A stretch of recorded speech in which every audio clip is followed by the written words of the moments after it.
میں ایک سرکاری ادارے میں بطور نائب قاصد ہوں، مگر مجھے اللہ پاک نے بہت سی عزتوں سے نوازا ہے اور جو ہے میرے لیے اللہ پاک نے بہت سی آسانیاں فرمائی ہیں۔ اگر کچھ عرصہ میں آزمائش میرے اوپر آ بھی جائے تو اعمال کی برکت سے الحمدللہ پھر سے جو ہے وہ آسانیاں ہو جاتی ہیں۔ اور اس حوالے سے میں آپ کے ساتھ اپنا ایک مشاہدہ تحریر کر رہا ہوں تاکہ دوسرے لوگوں کو بھی اس سے فائدہ ہو۔ میں دفتر میں کچھ فائلیں تلاش کر رہا تھا کہ اچانک ایک الماری میں فائلز ڈھونڈنے کے دوران ایک کتاب ملی جو کہ بہت زیادہ گرد آلود ہو چکی تھی۔ میں نے اسے ہلکا سا جھاڑ کر کھولا تو وہ قرآن پاک تھا۔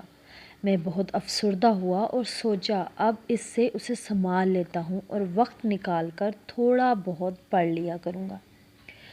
چنانچہ میں نے ایسے ہی کیا۔ اس قرآن پاک کو کھول کے اچھے سے صاف کیا، اس کا غلاف سلوایا اور اس کے اوپر چڑھایا، اس قرآن پاک کو خوشبو لگائی اور جب بھی مجھے ٹائم ملتا یا میں ٹائم خود سے نکالتا اور میں ایک ایک رکوع اس قرآن پاک کا میں نے پڑھنا سٹارٹ کر دیا۔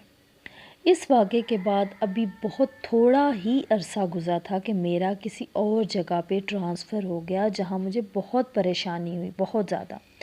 میری نوکری کی نوعیت کچھ اس طرح تھی جس سے میں مطمئن نہیں تھا، مطلب ٹائمنگ میری آگے پیچھے تھی اور وہاں سے پھر واپس لوٹ کے گھر تک آنا اچھا خاصا ٹائم لگ جاتا تھا۔ اور اس آفس کے لوگ بھی میرے ساتھ ان کا رویہ اچھا نہیں تھا۔ میں نے قرآن پاک کو وہاں بھی اپنے ساتھ رکھا اور وقت ملنے پر اس کی تلاوت کرتا رہا۔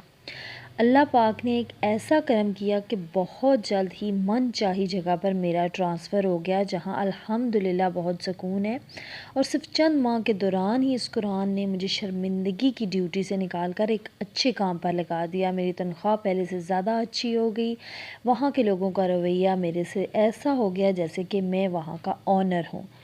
یہ سب راز اور یہ سب خوشحالی مجھے قرآن کی دعا نے دی ہے۔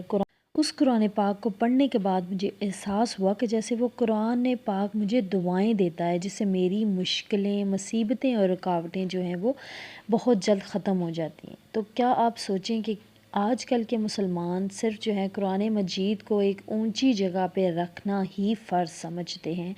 ہمارے اللہ پاک نے قرآن مجید میں خود فرمایا کہ مجھے معلوم ہے کہ تمہیں دن کو اور بھی بہت سے کام ہوتے ہیں، تو اس لیے جتنا ہو سکے آسانی کے ساتھ قرآن پاک کو پڑھا کرو اور ٹھہر ٹھہر کر پڑھا کرو۔ یہ نہیں کہ جلدی میں بولو کہ میں آج جو ہے وہ پورا سپارہ ہی میں نے پڑھنا ہے۔ جس طرح اللہ پاک نے نمازیں 5 فرض کی ہیں، ہمیں ہر حالت میں وہ پڑھنی ہے، لیکن اس طرح سے اللہ پاک نے قرآن نہیں رکھا، قرآن کا ایک جو ہے وہ ٹائم نہیں رکھا، بلکہ جب بھی آپ فارغ ہوں تو لازمی قرآن پاک کی تلاوت کیجئے، چاہے ایک رکوع ہو، چاہے ایک پیج ہو، چاہے ایک لائن ہو، اس کے تو ایک لفظ پہ 10 نیکیاں ملتی ہیں۔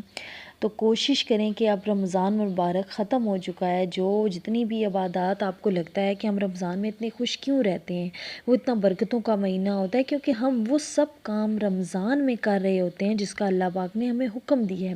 نماز پڑھتے ہیں، تراویح پڑھتے ہیں، تسبیحاں کرتے ہیں، روزہ رکھتے ہیں، قرآن مجید پڑھتے ہیں، لیکن جیسے ہی رمضان ختم ہوتا ہے تو یہ سب چیزیں بھی ہم ختم کر دیتے ہیں اور پھر سے ہماری زندگی میں مشکلات، پریشانیاں، ٹینشنیں جو ہے وہ ڈپریشن ہماری زندگی میں آ جاتا ہے۔ تو اس کو لازمی جو ہے وہ اپنی زندگی سے کٹ ڈاؤن کر دیجئے اور لازمی قرآن پاک کی تلاوت اسی طریقے سے کیجئے جیسے آپ رمضان میں کرتے تھے۔ دیکھیں، یہ جو میں نے آپ کو ایک قصہ سنایا، یہ میرے ایک جاننے والا ایک آیا ہے، اور قرآن مجید جو ہے وہ انسان کو دعائیں دیتا ہے۔ آپ نے اگر آپ کے گھر میں 2 قرآن ہیں، 3 قرآن ہیں، تو آپ ہر قرآن میں جو ہے وہ اس کو اٹھا کے پڑھنے کی جو ہے وہ پورا ٹائم دیجیے۔ یہ نہیں کہ آپ ایک ہی قرآن کھولیں، بلکہ باری باری آپ ہر قرآن پاک میں سے پڑھیں، ان کو خوشبو لگائیں، ان کے غلاف ان کے اوپر سلائی کر کے رکھیں، ان کو کور کر کے رکھیں۔ ان کو اونچی جگہ صرف رکھنا ہی ہمارا کام نہیں ہے بلکہ انہیں کھول کے پڑھنا بھی ہے۔ تو دیکھیں آپ کی زندگی میں کتنی رحمتیں اور کتنی برکتیں آتی ہیں۔ امید کرتی ہوں آج کی ویڈیو اچھی لگے، لائک، سبسکرائب۔ اللہ حافظ۔